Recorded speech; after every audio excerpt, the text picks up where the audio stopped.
So thank you very much for being here today. This session is all about citizens' assemblies on a local level. My name is Ieva Česnulaitytė. I'm the founding head of research and learning at DemocracyNext. I'm here today with my colleague James MacDonald-Nelson, who is our lead on urban planning and citizen participation. And we're joined today by Mauricio Mejia, who is a policy analyst at the OECD, focusing on innovative citizen participation and open government. So the session is going to go in the following way. First, we're going to open up a little bit your imagination with a visioning exercise of what an alternative way of a democratic urban planning system might look like in the future. And then James is going to go over how we might be able to get there. And then finally, we're going to hear from Mauricio. And Mauricio is going to give us an update on the latest data that OECD has gathered on citizen participation and citizens' assemblies, with a specific focus on citizens' assemblies on a local level as well. So I'd like to invite you to kind of sit comfortably, relax, perhaps if you want to even close your eyes, and imagine that today it's the 7th of November 2033. This evening, as you come home from work, you find a letter in your mailbox, an invitation to be considered for your city's Citizens' Assembly on Urban Planning. You are excited. This is a great opportunity. Over the 10 years, the Assembly has become a household name and is often discussed as a topic for some of the most ambitious and exciting projects happening in the city. You and your family, your neighbors and friends, some of whom have been chosen to be Assembly members already, have gradually become more engaged and interested in playing a role in how the city transforms. It used to feel impossible to get meaningfully involved in decision-making outside election cycles, but now it's the new normal. Just like other people who receive this invitation at random, you choose to accept. If you choose to accept, it means putting your name in a hat for a second lottery to ensure that members of the citizen-making body will broadly and equally represent your city's diversity in terms of gender, age, socioeconomic background, and where they live. What is the task you and other residents of the city will have in these citizens' assemblies? To weigh evidence, listen to one another, and to find common ground on our policy and legislative proposals. For any given decision, experts and stakeholders of all kinds brief Assembly members. In fact, members can call witnesses from among them anytime during the process. But it's the citizens who actually decide. Last year, your neighbor was invited to serve on the Urban Citizens' Assembly, where they helped draft a 10-year transportation strategy with the city's urban planners and transport engineers. What surprised them most was that after all the deep-felt discussions and numerous complex trade-offs they were asked to tackle, the Assembly was able to find common ground on many difficult issues related to new roads, cycling lanes, pedestrian zones, and other issues. Like jury duty, anybody selected by lottery for the Urban Citizens' Assembly is entitled to paid time off to take up their civic duties. Childcare, transport, and other costs are covered, and you are compensated for your time the same way elected officials and civil servants are being paid. It's what made it possible for your neighbor to be an Assembly member last year. She could afford to take every second Saturday off from her job at a cafe for a couple of months because she was paid for her time, and by law, she could not lose her job. You remember how she was skeptical at first, unsure whether she was prepared to devote such time and effort to the Assembly. But after a few months, she would talk about how much she loved working with her fellow Assembly members, even though some were more difficult to agree with than others. In the end, they needed to draft recommendations together, so it meant that they needed to listen to one another and sometimes agree to disagree on certain issues. By doing this, weighing evidence and finding common ground to create proposals, the strategy was truly a collective effort. And so this new system has changed a lot of how we do things. Now, ordinary people, citizens like you and me, your mom, your dad, brothers and sisters, friends and colleagues, are taking turns representing others and being represented. You look through the window at a new park just near your home and remember how previously big development projects like that in your city used to get stuck and delayed for years and not always met the needs of people. Now the city is much more accessible to everyone, and everyday people have an early and meaningful say in all new developments, making their implementation much smoother. In the past few years, the housing crisis that was affecting many neighborhoods is being addressed and under control with a comprehensive plan developed by a citywide ongoing citizens' assembly, where everyday people selected by lottery are helping the city council tackle this issue. You heard on the news that some of the bigger cities in your country also have ongoing citizens' assemblies on a neighborhood level, connecting communities and their needs with the citywide decision-making. All of this runs through your head as you slowly read through the letter and consider whether you want to agree to be included in the second lottery. You know that there are lots of other great ways to get involved that are all part of the dynamic ecosystem of your city, where anyone can participate, such as participatory budgets, community dialogues, and more. But you know you may not get the chance of taking part in a randomly selected citywide citizens' assembly again for a long time. So you decide to accept.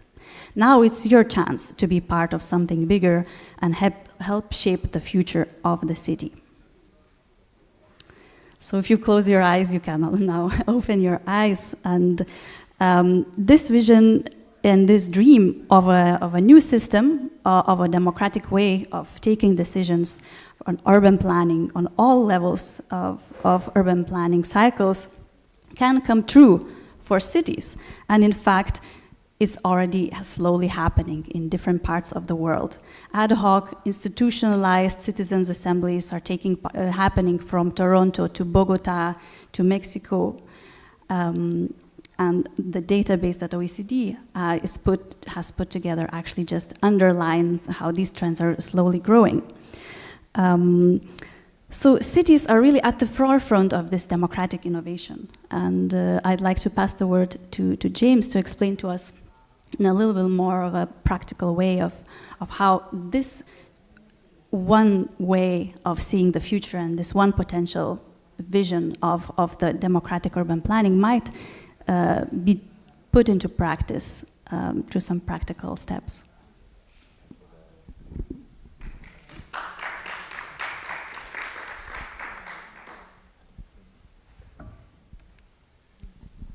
All right, so as Ieva, thank you Ieva, by the way, for that visioning. So as Ieva was saying, cities really are at the forefront of democratic innovation in some ways.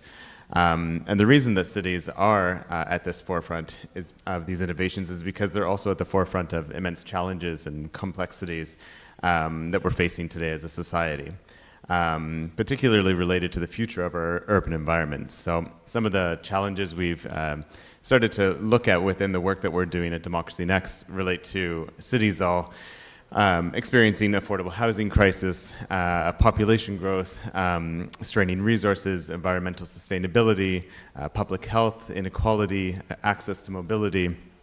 But we see within this kind of trend of complex challenges that people are actually starting to innovate within the ways that we govern our cities.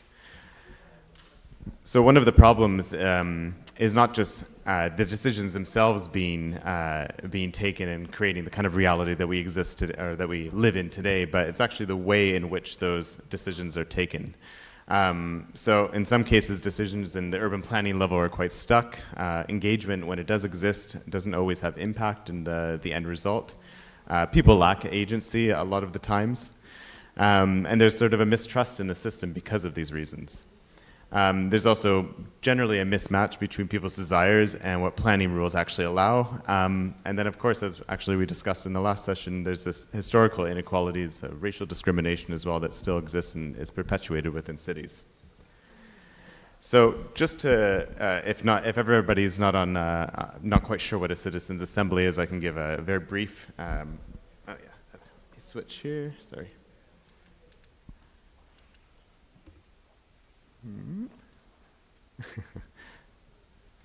Aha, there we go.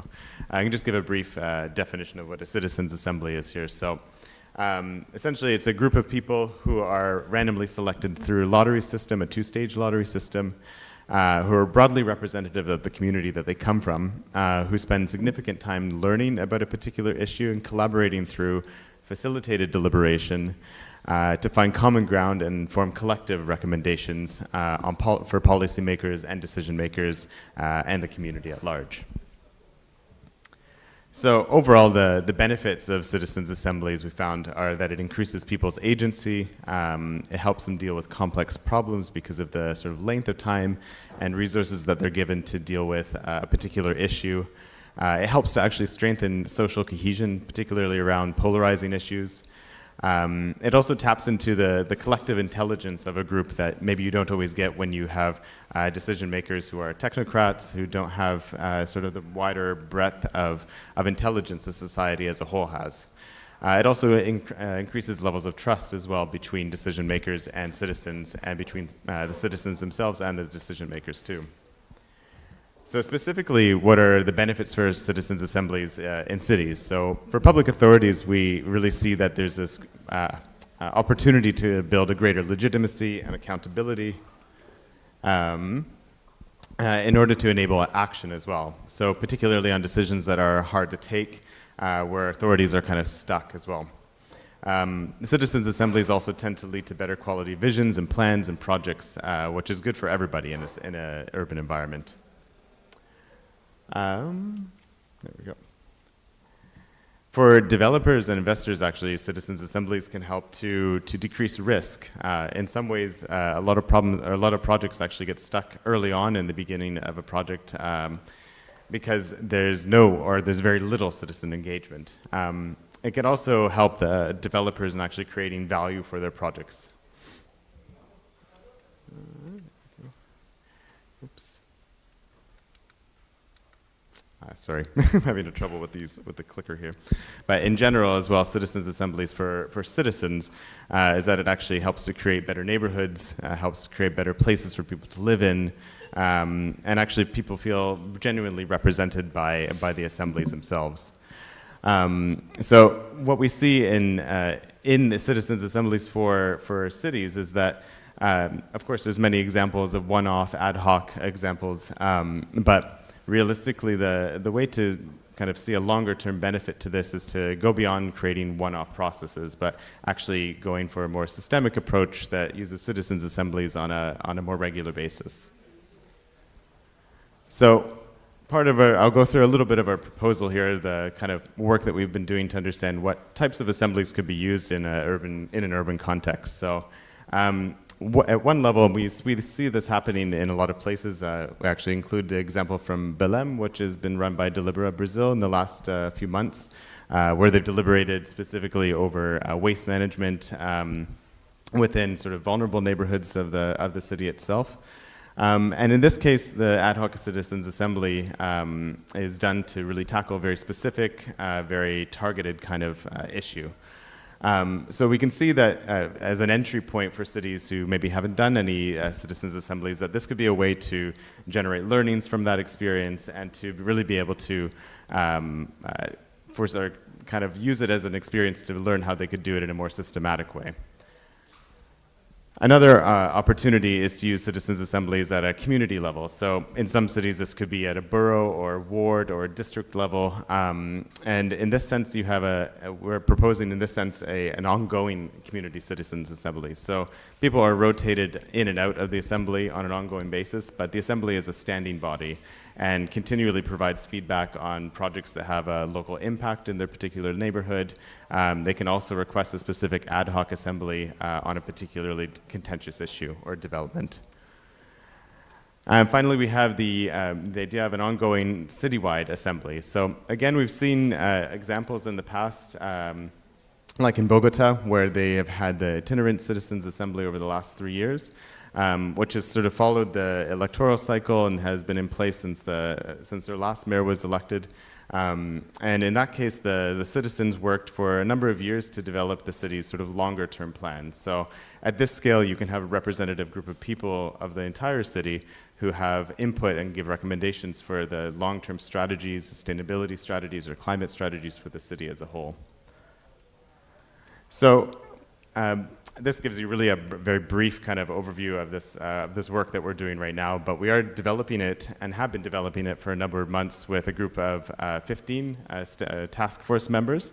We're going to be producing this proposal in the next month and putting it out into the world with the intention to partner with a cohort of 3 cities, or minimum 3 cities at this point, to really test out how these different assembly models can actually work in that particular city, to contextualize it and to experiment basically with the assembly model and making it work for that particular place.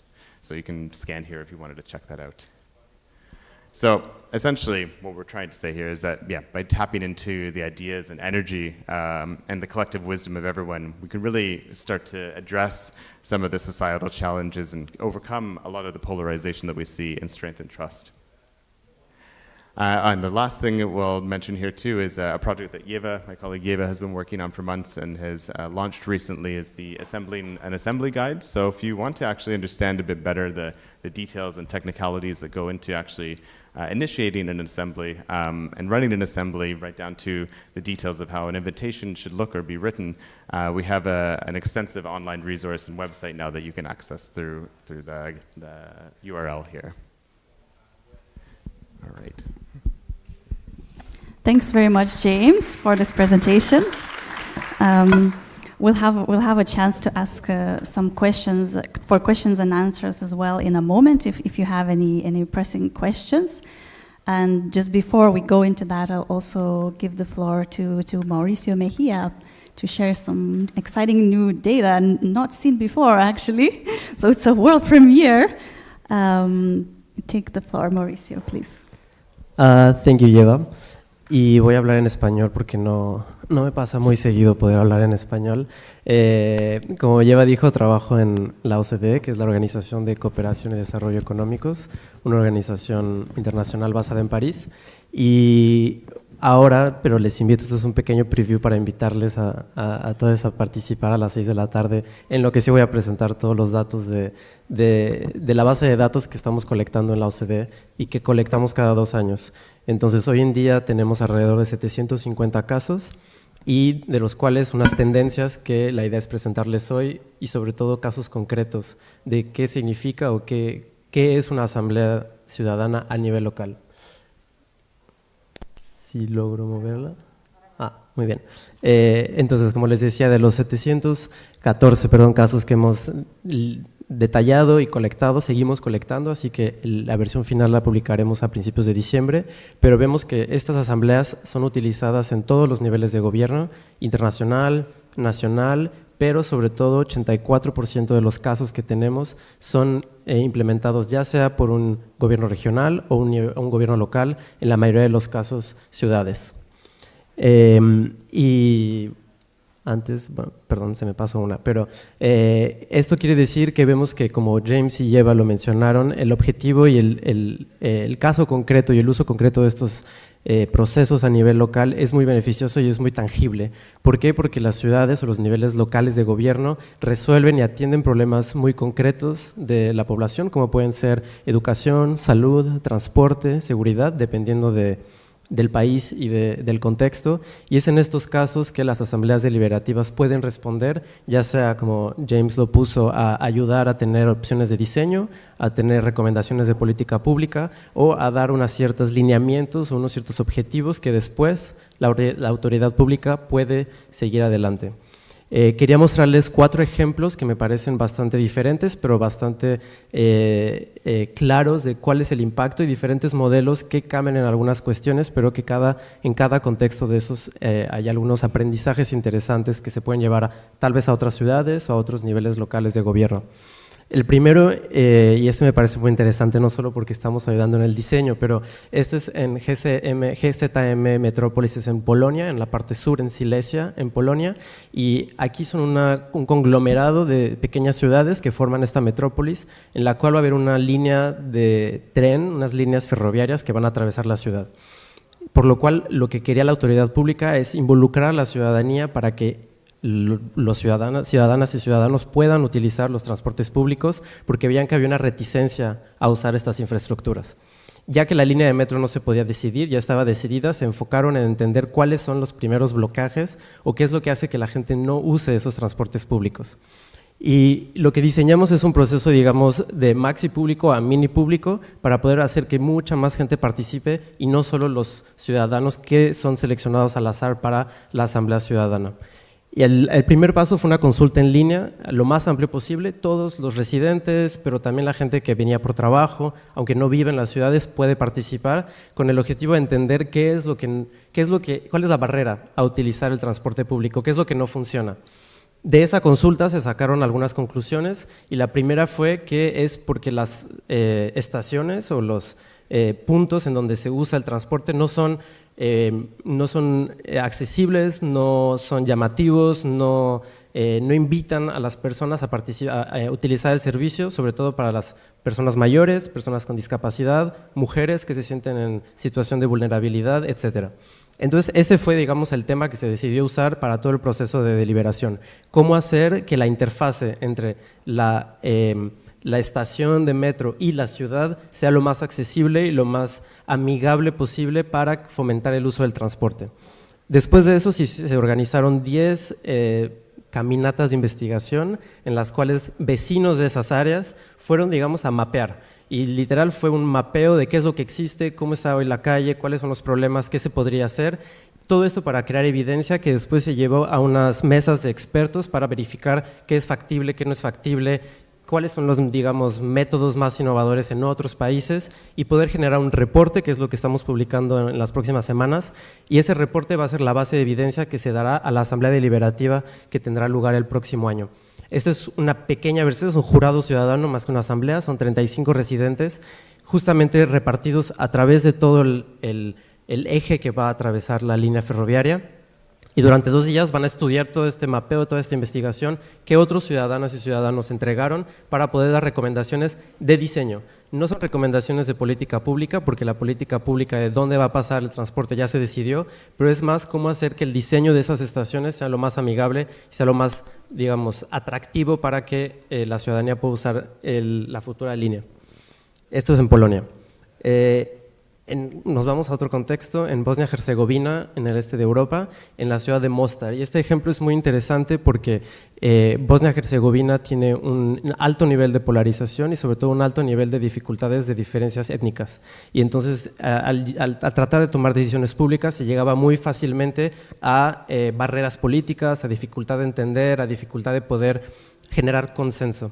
Y con apoyo del Consejo de Europa se desarrolló la primera Asamblea Ciudadana en la ciudad de Mostar, y 2 aspectos interesantes del diseño de esta asamblea, que se enfocó en cómo la ciudad puede mejorar el diseño del espacio público y hacerlo más atractivo, más interesante para la ciudadanía.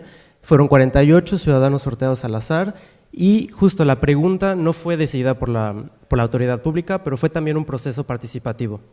Se abrió una consulta pública, la ciudadanía podía proponer ideas y poco a poco se fue, digamos, achicando, haciendo más pequeño la cantidad de posibilidades hasta que los ciudadanos mismos decidieron cuál era el tema que querían tratar.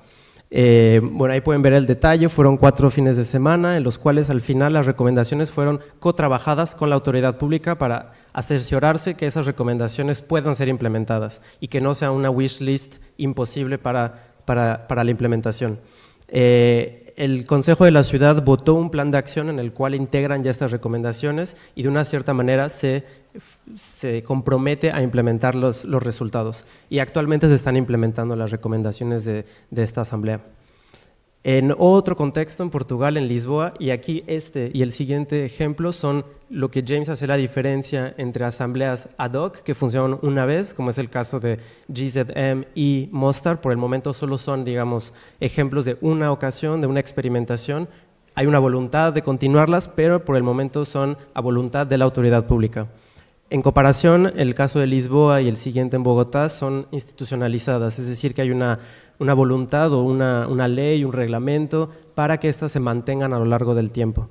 En el caso de Bogotá es el Consejo de Bogotá, en alianza con el Demolab, en el cual llega a tener el mandato de la alcaldesa o al alcalde y se llaman a miembros, perdón, Lisboa, el alcalde de Lisboa, y se llama a miembros a participar en una asamblea en la cual ya ha habido 2 ediciones. La segunda edición, que terminó recientemente, fue sobre cómo hacer que Lisboa sea una ciudad de 15 minutos. Este concepto de hacer ciudades pequeñas, o de, no pequeñas, pero que la ciudadanía pueda llegar a todos los servicios públicos en máximo 15 minutos. Y a través de 4 fines de semana, 50 residentes de Lisboa, obviamente tratando que sean presentes todas las regiones de la ciudad, todos los barrios, diferentes edades, diferentes orígenes también y diferentes clases socioeconómicas. Se llegan a recomendaciones colectivas y se les presentaron al alcalde, pero también al consejo de la ciudad. Un punto interesante también es que para la implementación, porque muchas veces vemos que uno de los más grandes problemas de estas asambleas es la implementación de las recomendaciones. Muchas veces se quedan en papel, en un documento. En el caso de Lisboa, los mismos ciudadanos eligen a una especie de grupo de embajadores que van a seguir y van a sentarse con las autoridades públicas para cerciorarse y hacer un seguimiento, un monitoreo de cómo las recomendaciones se van implementando y poder regresar y digamos, comentarle al resto de los ciudadanos que participaron sobre el estado de las diferentes recomendaciones. Y el último ejemplo que quería compartirles es en Bogotá. Igualmente es una asamblea que es permanente, digamos que está atada al Consejo de la Ciudad. Y en esta 2 puntos interesantes, bueno, el tema tratado es planificación urbana, entonces los ciudadanos participan para poder dar recomendaciones sobre el plan urbano que se vota a nivel del Consejo de la Ciudad cada 4 años. Y el punto interesante de esta asamblea es que se llama, es decir, itinerante, es decir, que un primer grupo de ciudadanos, 110 miembros que tienen el mandato de, digamos, dar propuestas de objetivos a mediano o largo plazo, hace una cierta lista de recomendaciones que se siguen, que se envían a un siguiente grupo de ciudadanos, que son 60, entre los cuales 18 ya participaron en el primer proceso. Y estos 60 ciudadanos tienen el mandato de desarrollar, de ir un poco más allá que objetivos y dar recomendaciones de política pública para que se puedan implementar, las cuales después se entregan al Consejo de la Ciudad y los diferentes concejales votan e implementan estas recomendaciones. Como estos 4 ejemplos, hemos colectado, como les dije, más de 720 por el momento, seguimos colectando y a las 6 de la tarde presentaré un poco más diferentes tendencias, más allá de lo que pasa a nivel local, pero también a nivel nacional, federal e internacional. Gracias. Thank you so much, Mauricio, for these fantastic examples that put into practice all of these ideas. And just to highlight as well that if you are interested in learning more about citizens' assemblies specifically in Brazil, tomorrow Delibera Brazil and Silvia is going to lead a session, so please join that session as well. So now we have a little bit of time actually for a conversation, and I'm wondering if anybody has any kind of questions or comments based on the vision and then the ideas that we've presented. Does anyone? Please raise your hand. Yes, we have someone there.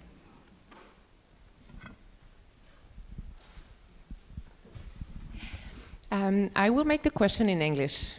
No, in Spanish. Hablaste de mostrar los ciudadanos hicieron propuestas que después fueron trabajadas con representantes del gobierno local. Yo tengo la preocupación de saber si los representantes del gobierno resistieron un poquito a las propuestas idealísticas de los ciudadanos y si hubo un cambio importante en la forma de las propuestas ¿cuál es tu opinión al respecto?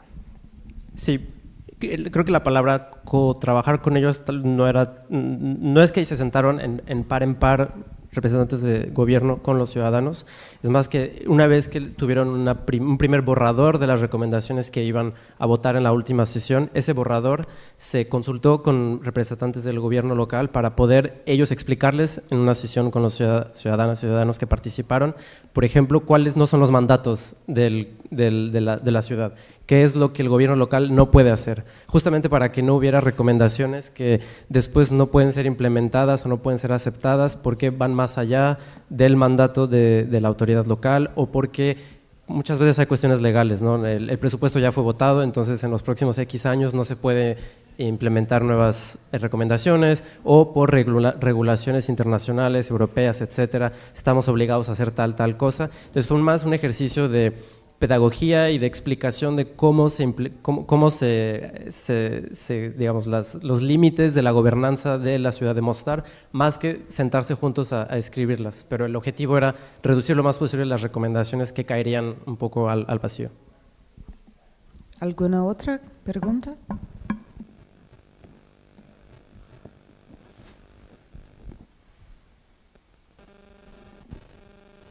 Hello, my name is Bruna. I'm an architecture and a student, architecture and urban planning student, and my question is about the citizens' assemblies. I don't know if I lost the point, but I would like to understand if this kind of assemblies, they are started by the government, or it's an initiative from like the locals. How does it happen?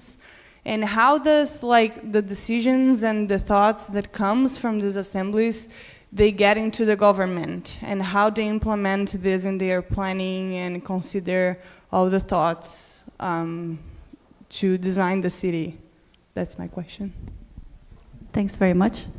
Shall I start in if you want to add? Yes, that's a really important question. So usually, also based on the data that the OECD has gathered, the main motivation for people to participate is the impact of their participation. And so ideally, the governments are the ones initiating a citizens' assemblies on urban planning.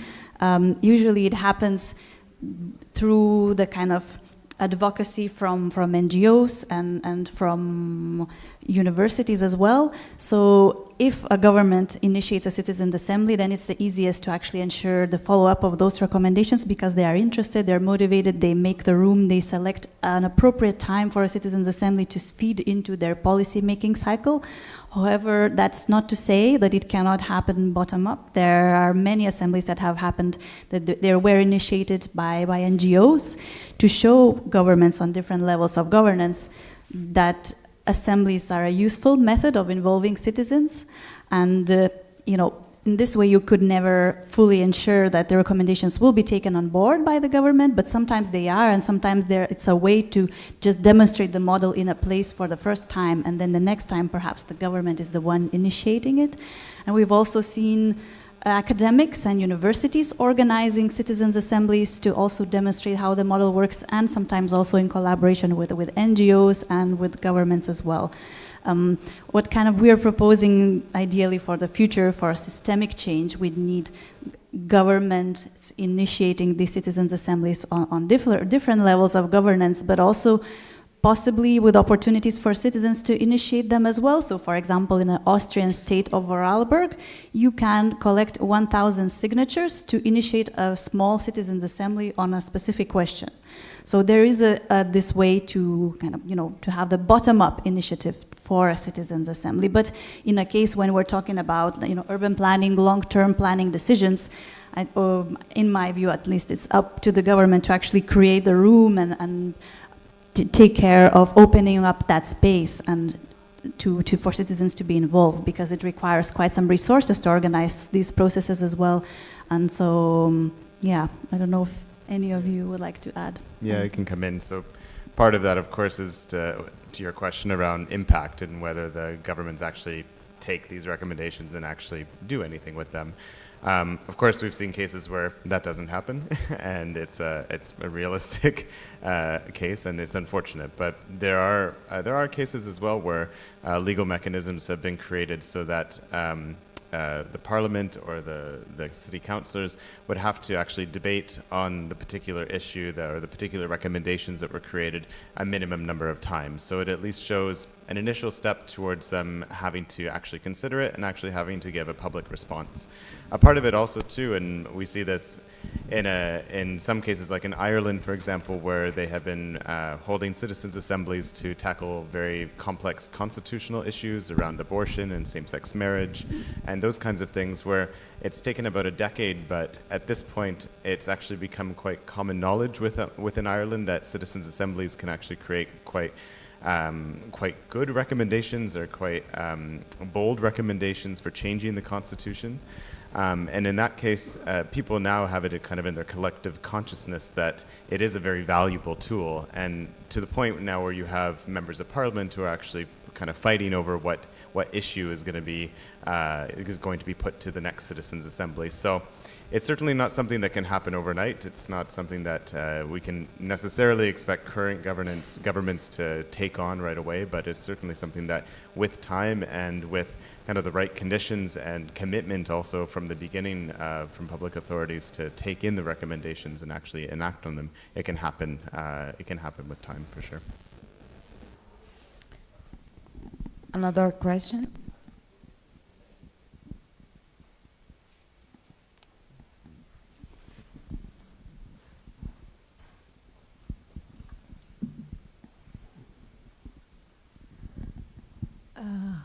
Olá, eu sou a Silvia, vocês me conhecem, mas eu sou a Silvia, cofundadora do Delibera Brasil. E eu queria perguntar, a gente tem um problema aqui no Brasil, na nossa experiência, que é poucos recursos para processos participativos dentro do governo. Como vocês percebem isso, assim, o valor da participação dentro dos governos, nos países do norte global, e caminhos para a gente somos países pobres, caminhos para mostrar que esse investimento é um investimento que vale a pena. Como vocês veem isso? Caminhos para a gente mostrar que é um investimento que tem retorno do ponto de vista de melhora do governo.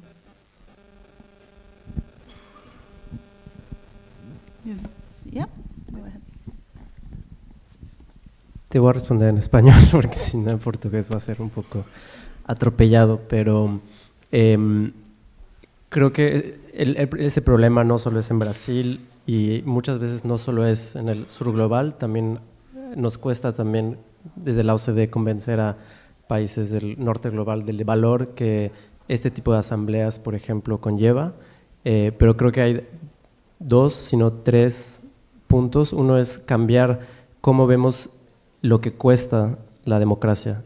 Es un costo, sí, pero ¿cuál es el costo de no hacerlo? Como el cambio de pensar de otra manera. Por ejemplo, los presupuestos participativos. Tal vez al principio no había una voluntad y ahora ya es casi normal o esperado que una alcaldía, que un gobierno, una ciudad grande tenga un presupuesto participativo. El otro es también cuál es el costo de una política pública que no funciona. Muchas veces cuesta más una política de salud o de educación que no funciona a integrar a la ciudadanía ex ante para poder asegurarse o de un servicio público. Esto regresa mucho en infraestructura, por ejemplo, en donde el mayor problema de una infraestructura no es, bueno, corrupción obviamente, pero es el proceso de construirla, si se toma la buena decisión, si se va a usar, si no hay corrupción, y presentar la participación ciudadana como una manera de evitar todos estos costos adicionales. Es como una especie de inversión a largo plazo que puede funcionar. Es un poco las diferentes maneras, pero si no hay recursos, tampoco se pueden inventar, y ahí es donde tal vez otro tipo de actores, filantropias, bancos de desarrollo, organizaciones internacionales pueden venir tal vez a pilotar, experimentar y mostrar que funciona para después convencer a la autoridad local. And if I may add as well to the brilliant points Mauricio made, it's also perhaps kind of helps to think about it through a way that how much money we actually spend on polling and elections and how much money actually goes into the election process. These are huge amounts of money. And this is another way of representing citizens. It's also citizen representation, and it's also very much legitimate. It demographically represents the community. And so I guess it's also about the way of thinking about it. If you know, part of that money might be spent on other kinds of representation rather than. Yeah, are you okay? But I think you are also right that because these processes take a long time to show the longer term impact on the community, on the policies, it's kind of hard to clearly measure unless it, you know, prevented some social discontent or solved a specific conflict. It is something that we should be focusing on like really capturing the stories of assembly members, how they became empowered, and how actually it helps also some of those issues. And I think, as now in Brazil you have more and more of these citizens' assemblies happening, you are doing a great thing by creating all of these documentary movies to tell and spread that story, because this is one of the ways that you can demonstrate that impact on people as well. Did anyone else have any last questions? We have just a little bit of time left here. Yes?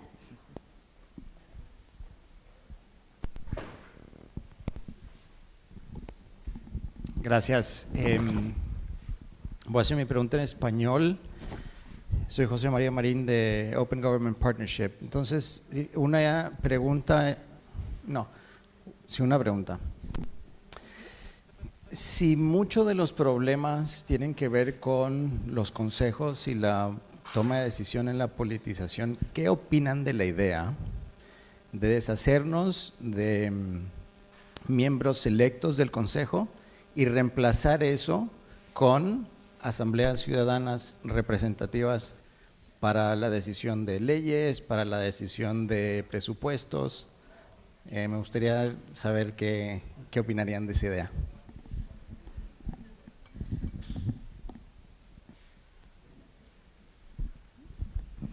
I think we can all share our opinions, because I think it's kind of an interesting one. So who would like to start? Puedo.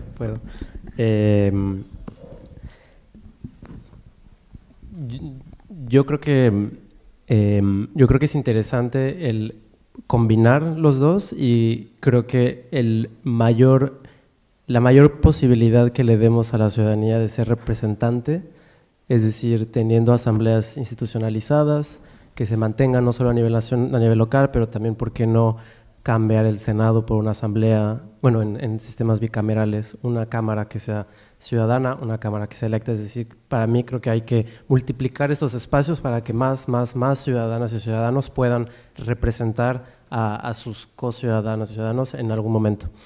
Yo creo que hay algunas decisiones tal vez que se necesitan combinar con una otra forma de representatividad. Por ejemplo, yo pienso mucho en países como América Latina, en donde tal vez las identidades o las múltiples identidades son difíciles de poner en un grupo de 50, de 30, de 100 personas, y entonces una combinación de diferentes tipos de representación creo que podría ser interesante. Una representación por sorteo, como es lo que estamos hablando hoy, una representación electoral, una representación tal vez como ya existen a través de sindicatos, a través de cuerpos intermediarios, a través de ideas, de posiciones y de opiniones, y abrir más y más campo a las asambleas ciudadanas. Pero yo creo que hoy en día el objetivo debería ser abrir más espacios para combinar esos espacios representativos con diferentes maneras de llegar a esa representatividad. Creo que es romper el paradigma de que la representación solo es electoral y abrir más nuevas y diferentes formas de llegar a esa representatividad. Y por qué no, tal vez algún día solo usar el sorteo. Thank you, Mauricio. James, would you like to share your? Yeah, of course, it's a fascinating question, and it's one that actually we get a lot. And of course, I think a lot of us are very, very sick of the sort of electoral cycles that we continually go through, and representative democracy not always being actually representative of the people. Voting turnout is also quite low. So there's really, of course, yeah, it's nice to even think about how could we replace such a system that a lot of us view as quite corrupt and broken in a lot of ways. I think it's partly, of course, what Mauricio says, that there should be this there can be a combination of the two, absolutely. I think that it even could be that we are in a moment of transition where we are experimenting with these new forms of decision making and empowering people.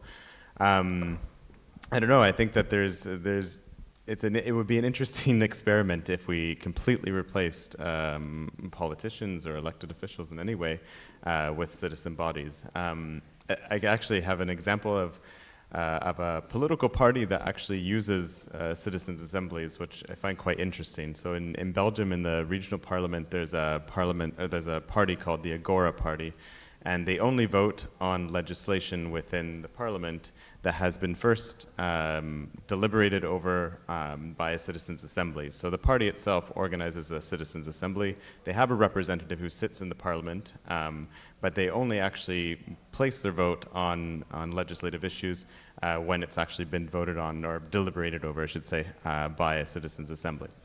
Of course, that's probably quite resource intensive and probably not very feasible for an entire parliament to be full of multiple citizens' assemblies, but there's definitely this an experimentation that can happen in the way that we typically think of politics. So I'm not sure if that fully answers your question necessarily, but I think that we definitely need to be trying new methods for sure.